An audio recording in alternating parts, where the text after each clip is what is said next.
Thank you, Malcolm, for that introduction, and to Suzanne and to the AIIA for hosting today's event. It is a really important occasion today that it gives an opportunity for us in the New South Wales Government to provide you with an update of what we are doing when it comes to IT. And can I say that I've been a Minister for Finance and Services for a short period of time. It's been about 6 months now, and the portfolio is a very broad and ranging, in many cases unrelated portfolio. You go from events for work cover to events for IT to government property. It's usually all over the place, and I can say that one thing that I've really enjoyed in the 6 months and grown a real passion for has been the IT industry. And the fact that this event is on today is one of the events that I've really been looking forward to coming and speaking with you today. And also, I've been with such forward-thinking people. And I'd say that this probably has to be the most innovative and progressive group of people in a room in Sydney at the moment, much more than up on Macquarie Street, I can certainly say. But can I start by saying that 2014 has really been a big year for technology in government, and I'd really like to acknowledge some of the people in this room who have really made that possible and made a substantial contribution. And the first is Suzanne Campbell and the AIIA team. They are tireless in their efforts in ensuring that an industry perspective is always front and centre when it comes to our thinking. Secondly, to the members, which have been pointed out and acknowledged today already, of the ICT Leadership Group and the ICT Advisory Panel, I really appreciate the efforts that you have made in driving a change across government. I know that can be very frustrating at times, but your tireless efforts are making a substantial difference.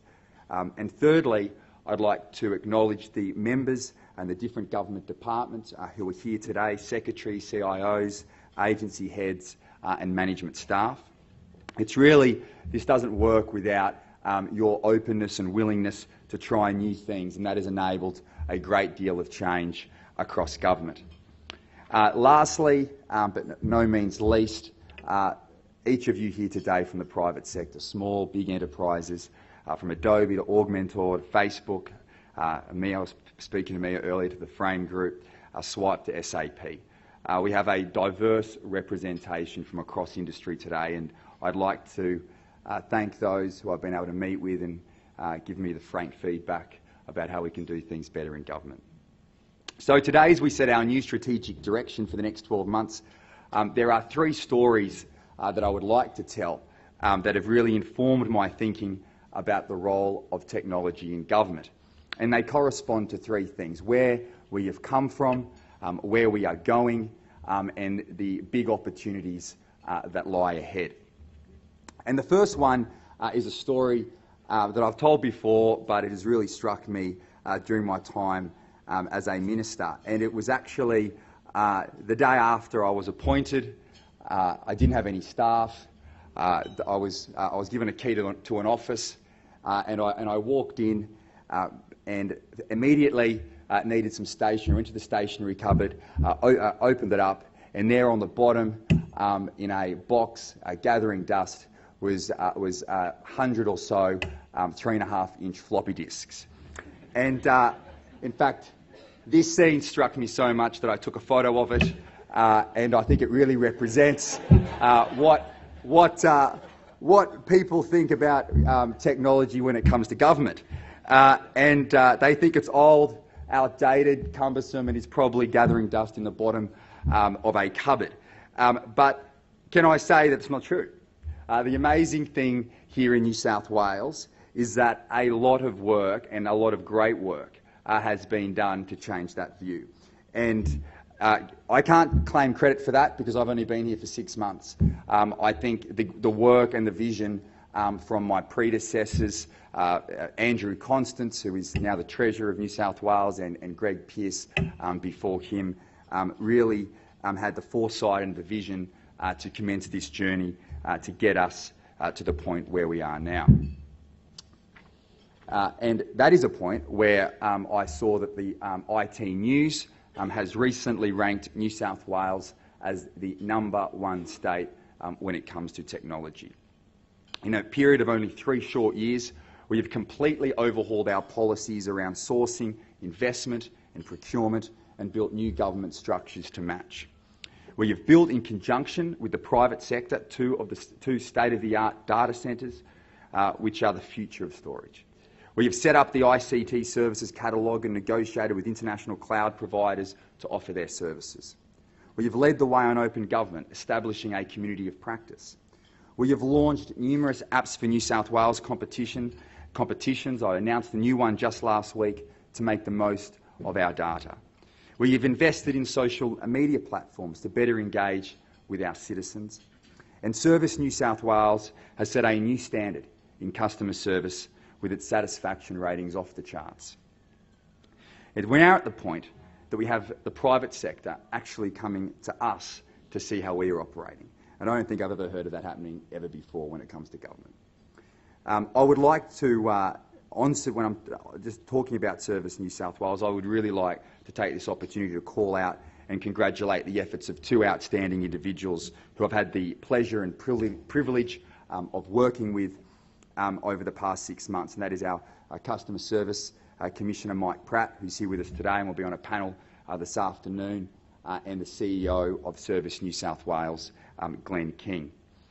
As I've said, driving change across government is hard. Many have tried and many have failed, but Mike and Glenn have not only succeeded, they have redefined what excellence means, and they have a can-do attitude, which I really do believe has been the hallmark of their success. But there's a long way to go. The best way to summarise all of this change, in my view, comes from another man who I'm a big fan of. That's Stephen Covey, who many of you will know, and I read his books when I was at school, and particularly, as you know, his 7 Habits books. And one of his key principles for change, for it to be effective, it must be led from the inside out. It can't be cosmetic. It must start from the inside and work its way to the outside. And that's exactly what we're doing here with technology in the New South Wales Government. We're changing from the inside out, and now we are seeing the results coming through. But we aren't, of course, anywhere near the end of the journey.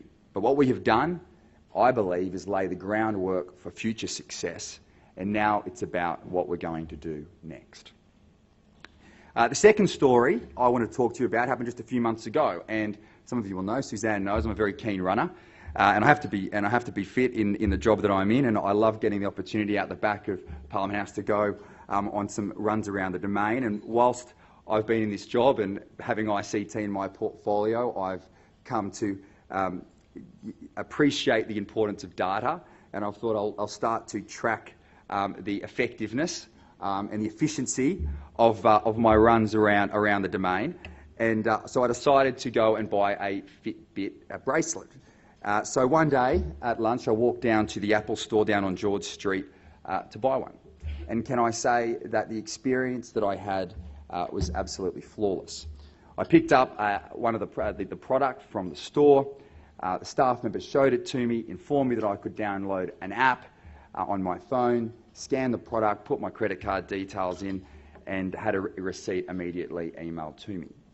Now, I can't remember exactly how long it took, but I was in and out in about 5 minutes.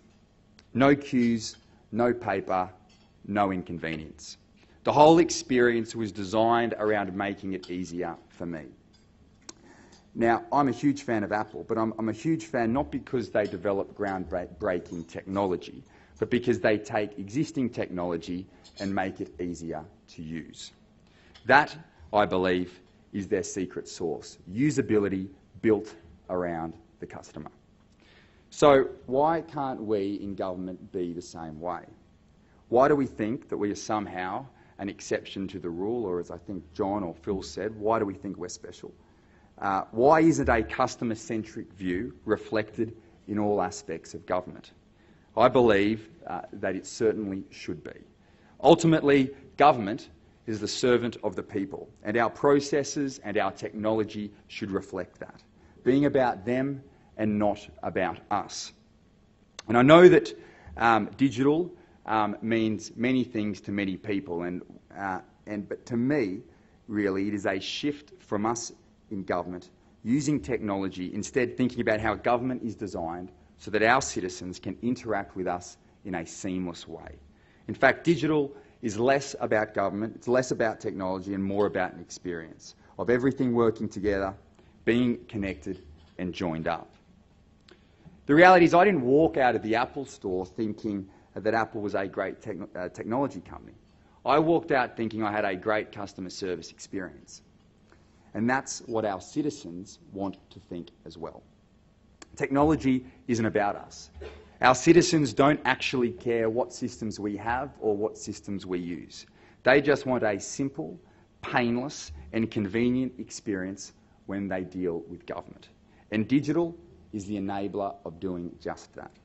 And so that's why I'm pleased to announce today the next phase of our ICT strategy called Digital Plus. Digital Plus broadens our view of technology and takes into account three important stakeholder groups, not only government, but community and industry as well. One of the first actions under this new strategy is for the Digital Government Task Force to report to the ICT Board later in the year with a vision for what digital government looks like and, importantly, how we will get there. I can tell you already, though, I'd like to see a renewed focus on innovation, real innovation when it comes to re-engineering government processes. And I'm encouraging the ICT Board to push the envelope, to come back to government with the ideas that will make a real difference and continue to lead and be accountable for this transformation. We can and we should be more agile. Imagine if we had a team of digital experts which could leverage the best thinking from inside and outside the sector to drive innovation and better ways of working. An innovation squad that could be tasked with identifying and solving service delivery challenges across government. That is an idea that I believe